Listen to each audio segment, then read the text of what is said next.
So hello everyone. In the previous class we discussed about explicit call. Okay.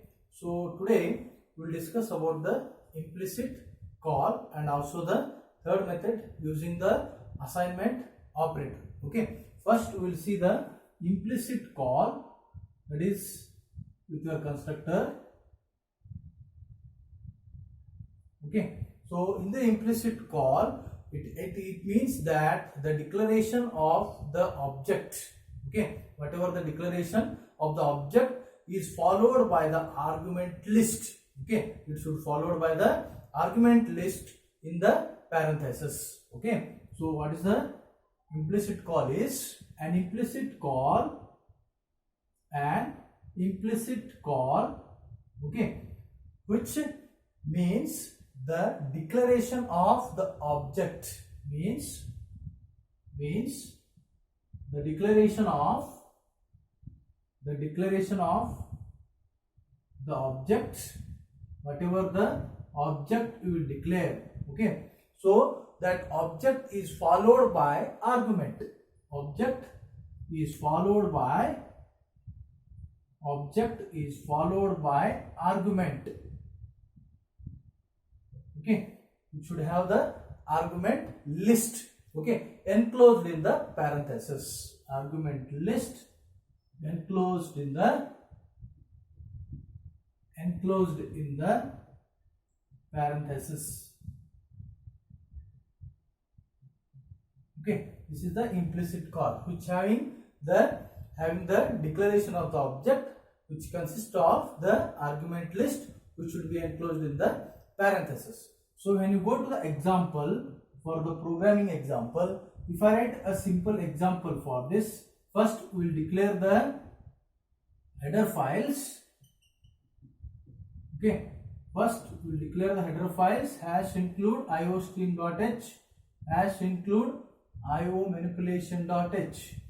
Then you should start with the class with the class name. Okay, then we have a private section. In the private section we are declaring the variable. Okay, I will declare here two variables, int a and int b. Okay, by default it will be private if you define or not define. Then the second one is a public. Okay, in this public we will declare the constructor. Okay, constructor with the argument list they are dealing. So constructor name should be same as the class name. So now the num, okay, num is the constructor name. Then we are passing the two arguments, int m and int n. Okay, two arguments we are passing. Then I will assign a is equal to m and b is equal to n. So this is the constructor. Then we will display, we will have one function. Okay, so that is void display. In this display, what it should be declared? A and B. Okay, so we'll write it here. Cout A. Okay, A value and also the B value. A is equal to A. Okay, and A is declared. Now again B. Now B is equal to B. So we are displaying. So now your class ends here, give the semicolon. Okay. So now what you declare? Header files, class with the class name, then private variables declaration in the public. So this is your constructor.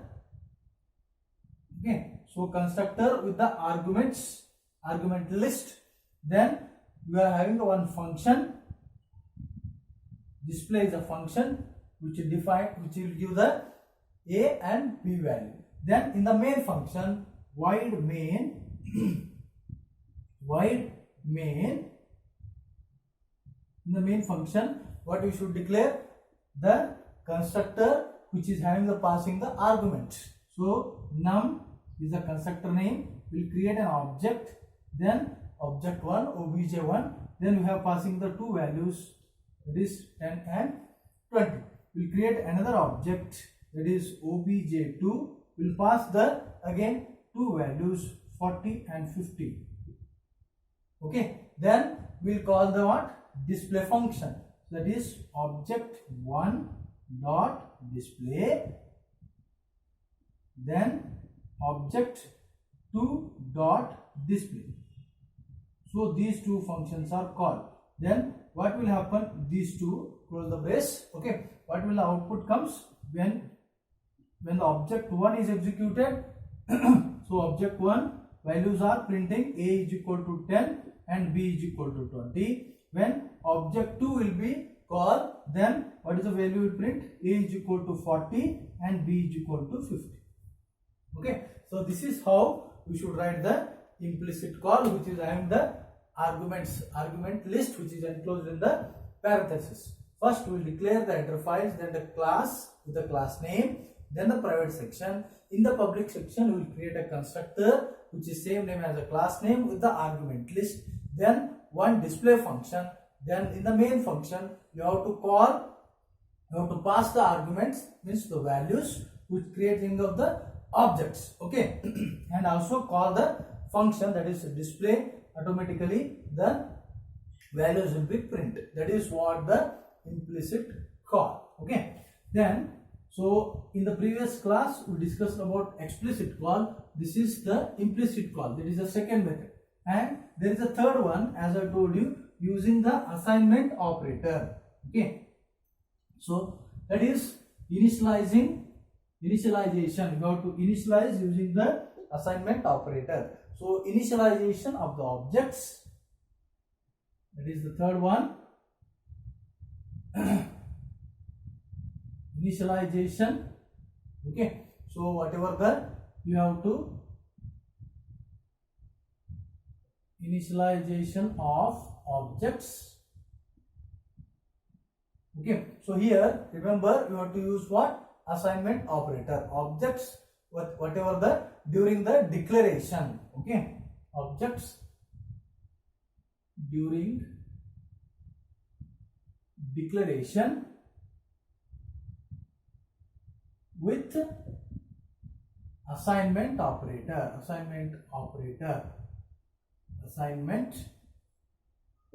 That is equal to. Okay, so in this case what will happen? In the initialization of objects with your assignment operator, this method is used. Remember this point, this method is used for the constructor with exactly one argument. When you pass with the only one argument, then this type of you have to use the third type, that is assignment operator. Okay, so this method,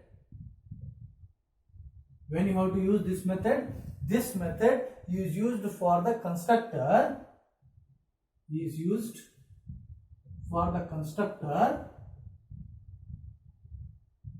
very important point. Okay, the constructor you are using, but when with exactly one argument, with exactly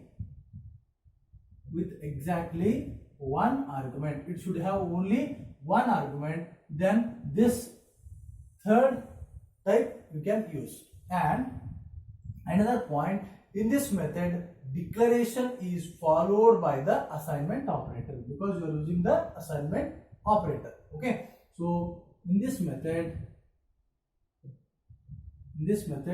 the declaration is followed by the assignment operator. Okay, so whatever we will write in the main function, it will be followed by the assignment operator and also the value operator and value. Okay, we are using the assignment operator and value to be initialized. Which value to be initialized? So you have to remember these 2 points. One point, that is when you have to use this method is used for the constructor only when it has to exactly one argument. It should have exactly one argument. And also this method can be used where you have to use the assignment operator and the value to be initialized. when you go to the simple program as written the same as earlier. So first we'll declare the header files. So header files you declare.